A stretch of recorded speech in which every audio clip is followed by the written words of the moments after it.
Here we go. Hey bananas, we think you're groovy. Hey bananas, we watch your movie. Yeah. Driving choo buggies everywhere, just going crazy without a care.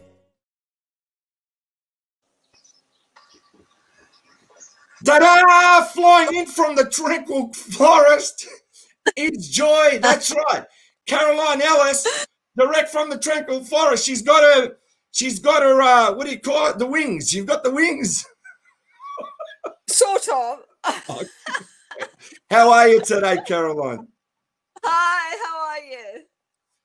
Now, I've got to ask you, what's it like in Spain? Is it beautiful there? You having a great life?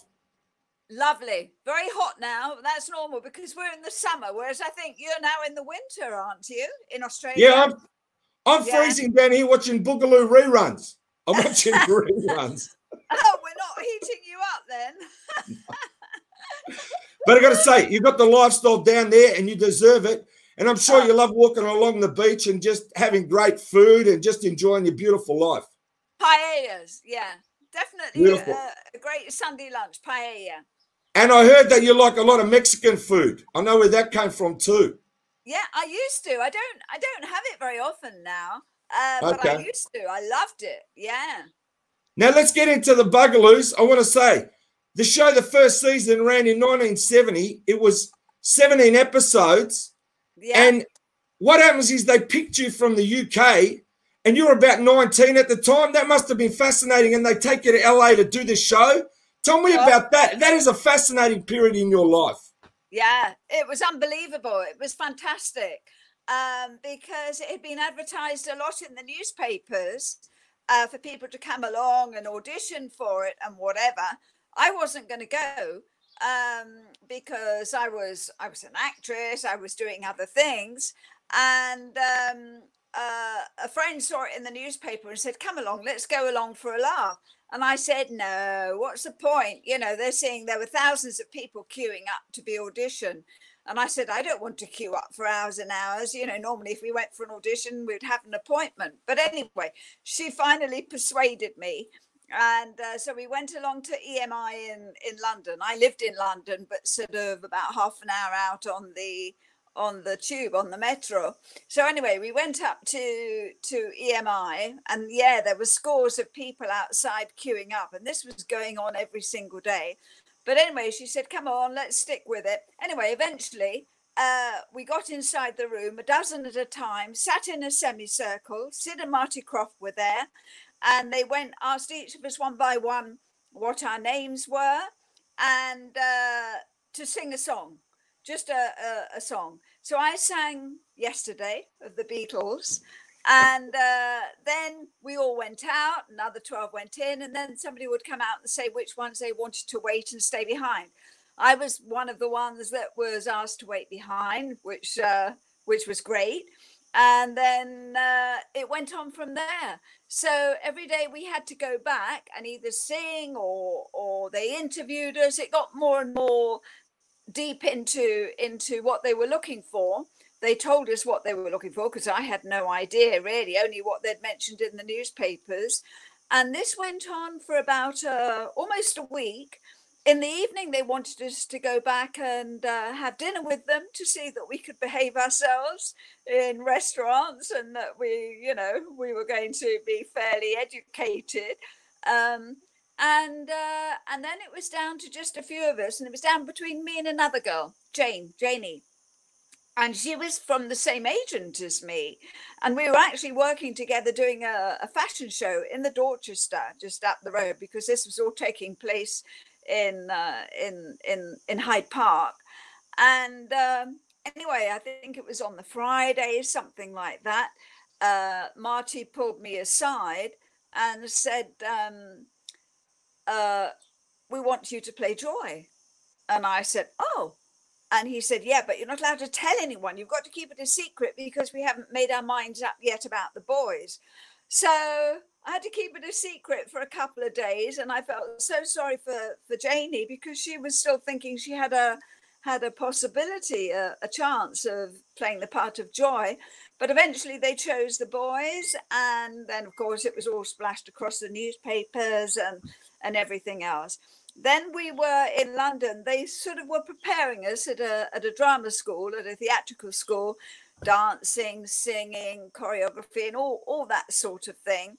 And until they put us on a flight, first class, to Los Angeles. But in those days, I don't think there were any, from London to Los Angeles, you always had to stop off somewhere. The planes didn't go far enough then. So we stopped off in New York and had to change planes. That was an eyeful just in itself, because I'd never been to America before, and especially New York, even in the airport. It was quite an experience. And so anyway, we landed at Los Angeles, very, very tired. We'd been flying for 13 hours, as you can imagine.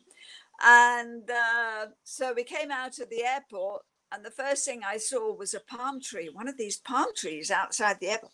And of course, a palm tree for me was just like paradise. It was just fantastic. So I just ran up to this palm tree, gave it a big hug. Of course, people were looking at me as if I was a bit crazy, which I suppose I was. But anyway, and that was my first introduction to arriving in America, really, in Los Angeles.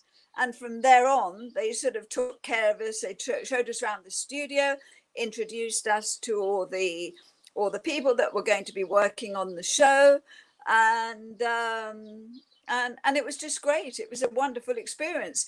When we first got there, tell me if I'm rambling on too much. No, you're fine. This is fascinating, please. And I heard they put you in a mansion, right? You're living the life down there. I was just going to say, the first place we lived was up in Griffith Park, which is fantastic. It's on the edge of Los Angeles, in this huge, great big mansion. It had about 52 rooms or something like that. And with a swimming pool, of course, with a big, long driveway up to the front door, with a sort of roundabout in front almost. And it was just absolutely gobsmacking. This is where the Mexican food comes in. We had a caretaker and a cook, and it was a Mexican couple. And that's when I discovered Mexican food. I mean, the real authentic stuff. It was magic. It was just fantastic. So they lived with us during the time that we were there to prepare, obviously keep the house clean, and to prepare food for us when we were in. And we also had a private secretary, Jean, from London, who traveled with us, and she sort of made sure that we were always at the studio on time, or at the recording studios on time, and all the rest of it. She was really our private secretary, in a way, to make sure everything was done correctly and on time, and to look after us. And she was great. So that was our introduction. We stayed in that house. We lived in that house for a few months, for about 3 or 4 months. Then they moved us to, what's the posh area of Los Angeles where all the famous... Bel Air? Sorry? Bel Air? Sorry? Bel Air or Beverly Hills? Beverly Hills, yeah. In a lovely house, much smaller, but in a way I preferred it. And that was really nice. That was really lovely. But of course, we were still working. We were still at the studio.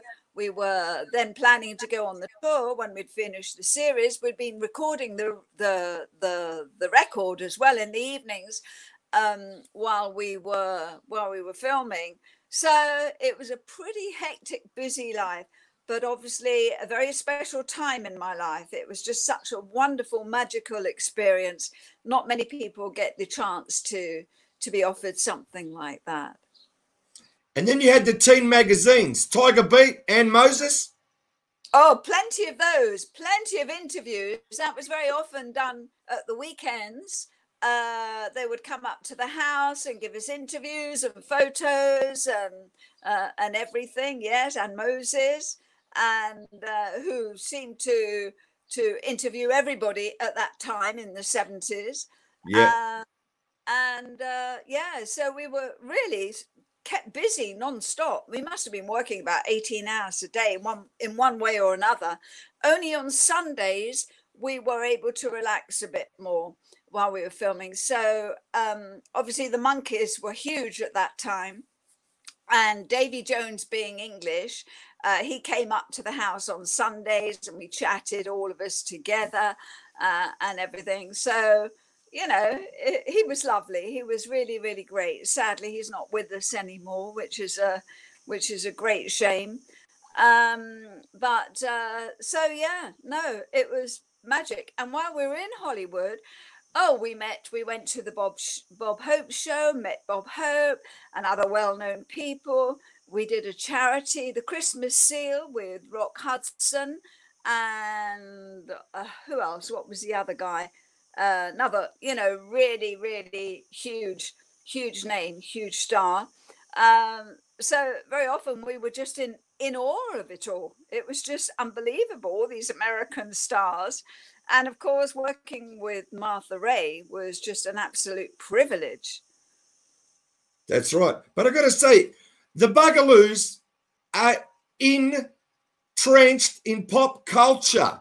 This will live forever. Those shows that you made, those 17 episodes, will live for generation to come. And that's why you got to understand, you might be having your life in Spain, but you are in this place that's timeless, that never fades, that never goes away, that you don't know how many children are just fascinated by the show in 2020. And it's like this interview between you and me now, in 10, 20 years' time, you're going to look at it, I'm going to look at it, and I'm going to say, wow, generations to come will be watching this interview to learn about your story. And the show coming up now to the 50th anniversary, you don't know how honoured I feel to be able to talk to you today, because as I said, here in Australia, I can remember when the show started, it was black and white TV here in Australia, and we'd never seen a show like it, different from the Monkeys because it's live action TV. Yeah. Now, we had this fella here too, your friend as well, that they make puff and stuff.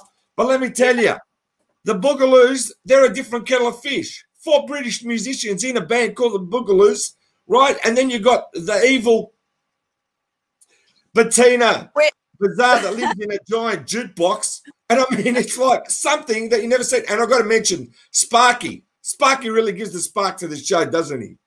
A real character. Billy Barty, who played Sparky, was wonderful. You know, he was a really, really good drummer. He was a great drummer. And he and Little John would go off sometimes in between takes or whatever and start playing on the drums together because they were both crazy about it. No, he was a lovely guy. And Sparky, as you say, was a hugely popular character. And I've still got dolls of Sparky somewhere. But I got to say, you got to understand, if you were young like me, you're focused on joy. Believe me, you are. If, let's say, back at that time, you're into the music, you're into the guys. But see, you make the show too, because it's like the guys around you, but I'm just saying from my perspective, and you're always watching what you guys get into, what problems, who helps each other. It's like here in Australia, it's mateship. It's that closeness of you guys on the screen that comes through helping each other out of situations. It's like the greatest TV you can find with situations that like unbelievable as a child. Oh, thank you. Well, the boys were great. I mean, they looked after me like I was their, say, little sister. I think Wayne was younger than me, but we all got on so well because for them as well, it was a great opportunity, all of us together, to go to Hollywood to do this TV series was just such a wonderful opportunity. So no, it was great. It was great fun. It was hard work. And Little John had been a sort of musician before anyway, and he'd been in the business. Well, he was young. He was a bit older than me, or still is. I'm still in touch with him. And Big John knew all he was from London, and he knew a lot of the well-known pop groups and the people in the groups. You probably know that already. And Wayne was an actor, more like me, really. and we were all thrown together, and we made a great team together. But of course, when Sid and Marty Croft were auditioning us, they were asking us to sing and asking us to see if we could blend, because in the Bugaloos, obviously, there's quite a lot of harmonies there. And we wanted to make sure that our voices and the type of, they knew what type of music they had up their sleeve for us, but we didn't know, and until we got there, obviously. And so they had to make sure that that we would sort of all blend together, not only as people, but as the characters, but also in the singing for the harmonies, which was extremely important. So yeah, it was great. It was really great. I don't think we ever realized just how important or how many fans we had in Australia, to be honest. I've got one or two friends now that are on my radio. Say hello to your friends. Yeah, well, can I just say hello to Alan? Yes, say hello to whoever. Well, he's in Australia, and he's been a loyal fan of mine for a few years now.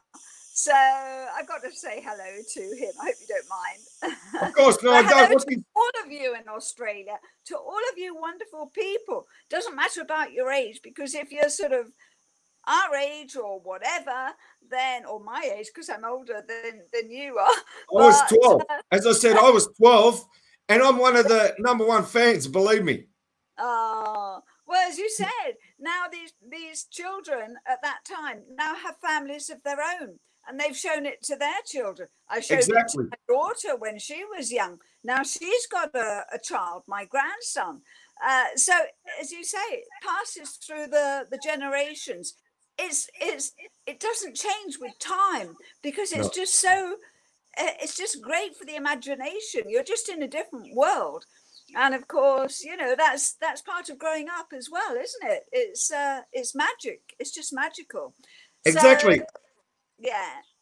I'll just give you a similarity with the Bugaloos and the Monkeys, okay? The Monkeys, 2 actors, 2 musicians. The Bugaloos, 2 actors, 2 musicians. They cross over. The musicians become actors, the actors become musicians. That's what you guys did. Yeah, absolutely. Absolutely. That's why we blended so well together, because with Big John and Little John, Wayne and myself were able to help them with obviously a bit of the technique, television, and on the acting side. And yet they were, although I had appeared in musicals, because from when I was 12, 13, I'd appeared in The Sound of Music in London West End and done other things. But yeah, so anyway, they were able to help us more, because I'd never done anything in as far as pop or anything like that had been concerned. And so it was great. We all managed to help each other in one way or another. It was really wonderful. There's a lot of serious musicians in LA at that time that love the Bugaloos. And I'm sure you can tell me these famous musicians who are big fans, because you obviously came across them in everyday life when you went out there in the streets in LA. Yeah. Well, in the evening, sometimes we'd go to one or two of the clubs in Los Angeles. Whiskey A Go-Go, The Factory. I can't even remember the names of any out, to go and see some of these groups. So yeah, there were groups. Obviously, some of them would go to London and appear in London, but to see them in these clubs in Los Angeles was, wow, you know, just mind-blowing. It was the time. You lived the time. It's just one of the greatest times. And, you know, I've got to ask you, this is what I need to know. You've got to tell us how they made you fly. Did they have you, like, on boxes? You've got to tell us now the secret, because it's 50th anniversary. You've got to tell us. Well, of course, back then, they didn't have the technology and the tricks that they have now for special effects and filming and everything. At that time, it was something pretty new. It was a technique called chroma key, where they have a blue background which gets lost. So they can so they film you against this blue background. Then that blue background actually becomes the set when they're with whatever they do, putting it all together. And oh, you've gone. No, that's what it is behind me. That's chroma key. Yeah, it's so simple. And of course, yeah, we had to lie on these boxes, but I can tell you, it was not very comfortable. It was really, really uncomfortable. And then we had to sort of stretch out, lying on our stomachs with this box just on our rib cage, on our stomachs, and meanwhile our legs and arms were flapping about and everything. Not easy, but anyway, it came across. It was pretty good. Yep, you were flying great. And now I'm going to ask you about, you filmed the 17 episodes. Yes. Now, there's talk that you're going to do the second episode and you're going to do a movie and you're going to do all this and you guys go back to the UK. How does that happen? Well, they said we deserved a holiday because we'd been working so hard for however long it was, 6 months or whatever. And they said we could go to Hawaii if we wanted to for a couple of weeks to unwind or relax, or we could go back to the UK and see our family because we hadn't seen them for a long time. And at that age, you know, some of us had never been away from home for so long. So we sort of said, okay, well, we'll go back to England for Christmas, see the family, and then we can come back again to do the film. And that's what happened. So we went back to London, to England to spend Christmas with the family. And then we were waiting and waiting to see when we'd go back. And nothing. We heard nothing. And it just went on and on. And, you know, how long do you wait? We were obviously saying, what's the latest? When are you having us back? And all the rest of it. There was nothing definite. Hang on, you know, we'll call you. But I think what happened, but also, I suppose, keep in mind, back then, I think it probably still is now, you had to have a visa, a special visa and a work permit to go and work in America, which obviously initially the Crofts set up at the American Embassy for us. All the paperwork was done and we got the okay to go and film the Bugaloos. But after that lasted for 6 months, yes, it was renewable. But I often wonder, because the film fell apart because Columbia Pictures fell apart, basically. Yeah. And the series, maybe NBC, I don't know, didn't want to do another series or whatever. That side of it, I honestly don't know what happened. Sure. But of course, they probably had to have something concrete with us, a contract with it, a renewal of the contract, so that they could get us our visas to go back again. Maybe that was a problem. I don't know. That I obviously don't know. It's the unknown. Yeah, and back then it was much more difficult to go and work in America. You know, I know it's now for actors and musicians, they have an agreement between the countries. It's much easier. But back then it wasn't. It was really, really difficult. So it was possible, which is what the Crofts did. But of course, we had to have contracts, a renewed contract to go back. And we never got that. So I think that may have been part of the problem. The Crofts, because the film fell apart because of Columbia Pictures were having terrible financial problems. I think that was probably the main reason. And a second series, well, maybe NBC and the Crofts as well. When you look at the Sid and Marty Croft, they've always inclined to do just one series and then they move on to something else. If you note, when you think Puff and Stuff, I think they only did one series, I think. Banana Splits, you did more than one, didn't you? I think so. So, but a lot of their series, and of course we were not from America, we were from England, which probably made it more expensive, more complicated. I mean, I honestly don't know.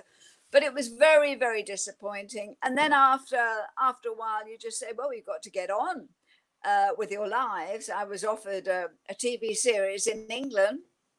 And so was Wayne. He was offered a TV series in England. We were all being offered other things and sort of going our separate way, which was such a shame. And I think a great loss. I really, really do. We all wanted to go back. We all wanted to. But you know, I don't know what Sid and Marty Croft say, but it certainly wasn't our fault. That's for sure. That's for sure. But You know anyway, what?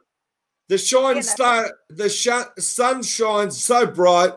When you went there, did what you did in the twilight of your career, right?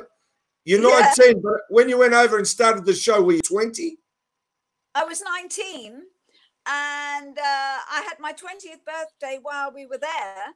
They spoilt me for my birthday present was for all of us to go to Palm Springs for a long weekend, which was interesting, which was great. So that was so that we could have a long weekend in Palm Springs, where we were mobbed, by the way. We were walking down the street. We didn't think because then, you know, obviously with the golf and well known for famous people and whatever. But I remember one day we were walking down the high road back to the house that we were staying in. And over the road, there were some youngsters walking along, and they saw us and they said, "Look, the Bugaloos!" And they came running, charging over to us. And that's, of course, started a whole load of people coming over to us. I said, let's get back to the house quick. We'll never get out of here alive. So, no, great fun. Great fun. The whole That's why you got to understand, not only are you a TV show, but you're actually a band too. Now, whether it's real or not doesn't matter. You're both. Because I can tell you, when I grew up with the Monkees, I believed that they played the records at the start, that they sang, that they lived in a beach house. So when you're a kid growing up, right, and watching the Bugaloos, you think you live in the Tranquility Forest. There's joy flying. There's IQ.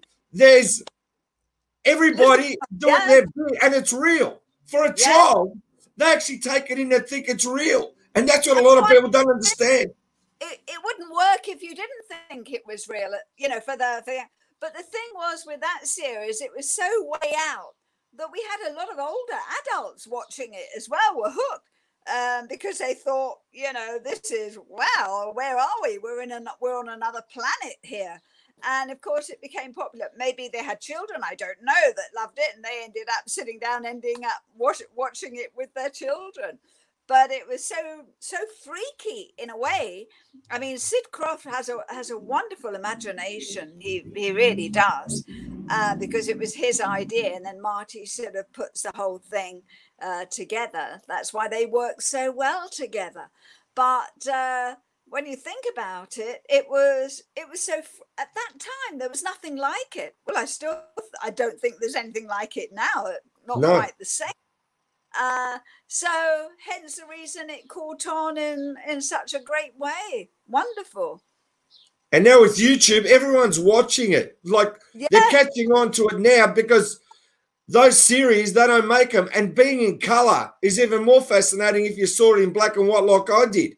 Just watching it in black and white was like, gee, that's unbelievable. But actually seeing it now in color is even more unbelievable. Yes. And I just didn't realize that, well, Australia probably did have some color TV. It was probably just growing more and more. No? That was later.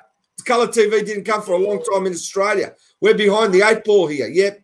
All the shows, the best shows. The Monkees, Gilligan's Island, Bewitched, Lost in Space, everything black and white. Yeah, that's right.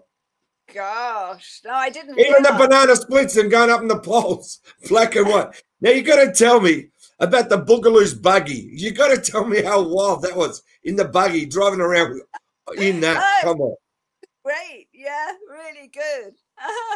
I mean, fantastic, absolutely fantastic.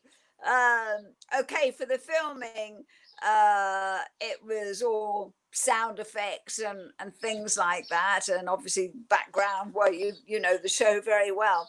But yeah, what a fantastic buggy. It's nothing like it. It's been in a London museum, car museum, for many years. And I think some of the fans in America wanted to buy it because the museum closed down and were selling off the cars. They were cars from well-known television series and things like that. And so I think they put it up for sale, or some of the fans, the Bugaloo fans, tried to or asked if they could buy it. The problem was getting it back from England back to the States, because I think the cost is pretty high, I would think. So I don't know what's happened to that buggy, but it's been around until recently anyway. It's been around. I'm sure it's going to surface, but let me say, it's 2020 now, coming up to the 50th anniversary. I'm going to ask you, this is a hard question for you, right? But for the fans, what's your fondest memory of that show at that time, if you got one? I know it's hard, but, you know, if you can just tell us one, what was the highlight of all of that in your life? What was my favorite? Oh, God, I can't pinpoint one particular. I suppose the first time we walked into the set and saw the set, and I saw Tranquility Forest in an enormous studio, and it was just, wow, it was just mind-blowing. And I think that'll always stick in my mind. There was this pink lily, great big pink lily in the middle of it, surrounded by this it was just like a jungle all around. It was just unbelievable. It was fantastic. So as I said, Sid had a wonderful imagination, and obviously they had a good team working for them, putting it all together, and the colors and everything. I think that was a very important moment for me. It suddenly hit home what we were going to be appearing in, what we were going to be doing. Another moment that really struck with me, which wasn't actually in the studios for the filming, but the studios for the singing, for the music, for the album, was, I remember the first time as well walking into the studio for us to do some recording of some of the songs, and we had an orchestra. Well, you can hear that on the record. Hold on, I've only got one copy. That's right. And you had a hit song with it too. Sorry? You had a hit song. We had, in different parts of the States. I can't remember what number. I think the album got to in Billboard. I think in America it got to 66. But I know in Seattle, the B-side, The Senses of Our World, which I sang as a solo, I was told that got to #1 in Seattle. They'd flipped over the record For a Friend, but everybody knew the song For a Friend. But anyway, going back, another very precious moment I'll never forget is walking into the studio to do the recording of the songs, and there was an orchestra, and they were warming up, ready to obviously prepare for the recording. And it reminded me so much of the theatre. I love working in the theatre. I always have done. And of course, when you go to the theatre and you go and see a musical, the orchestra are down in the pit and they're all warming up, and you hear all the different instruments, the musicians warming up. That always sends shivers down my spine, because it's just, you just know that the most important big moment is about to start. And it was the same thing walking into the recording studio for the album. There were the musicians all warming up, and I just thought, oh, I love it. I just absolutely love it. And so those are just two of the special moments I remember, but there are so many. I remember Martha Ray, it was her birthday as well. This was in the studio. It was her birthday while we were filming, and they rolled in this enormous, great big birthday cake. It was huge. It was like the size of a car. And so everybody was sort of to sing happy birthday to Martha. And they rolled in this huge, great big birthday cake and everything. And then everybody was singing happy birthday. And this birthday cake just sort of exploded like a firework, and out popped a male stripper. Well, a male dancer. I don't think he took everything off, not 100%. But of course, it was just hysterical. And of course, Martha Ray just loved it. She was roaring with laughter. So we had a great party after that with her. So she was fantastic. She was a lovely lady. I got to say, Carolyn, You know, it's been my pleasure talking to you and talking about the show. And in 2020, now coming up to the 50th anniversary in September, is there anything you want to tell your fans? Because I want you to know this, the people of the world, that they love you. And every day that you wake up, they're watching the Bugaloos and they love you. And I want you to know that, because that is a fact, okay? That's very kind. Thank you so, so much. Yeah. Well, it's because of all of you that made it so special. Because if nobody watched it or talked about it, or even now watched it on YouTube, it would have gone a long time ago and disappeared into the past. But as you said, it's still going. And it'll probably still be going, as you say, for the families, the children of the children of the children, etc. It is a timeless piece. Yeah, okay, some of the production, you look at it and you think, oh, well, that's a bit old-fashioned. But it was 50 years ago. And at the time, it wasn't old-fashioned. It was almost ahead of its time. It was just fantastic. So thank you, all of you out there, for making it so, so very special, a very special time in my life. And so thank you. Thank you very much. Thank you so much from Plastic EP and Caroline Ellis. Goodbye from Melbourne, Australia, and goodbye from... Plastic. No, where you are. Tell them where you are. Okay, goodbye from Spain. I live in Spain. That's where I am now. And so, all right. Everybody, the world loves you. All right. Over and out, everyone. We love you. Oh, thank you very much. I love you too. Thank you. Pleasure. Take care. Bye. Bye.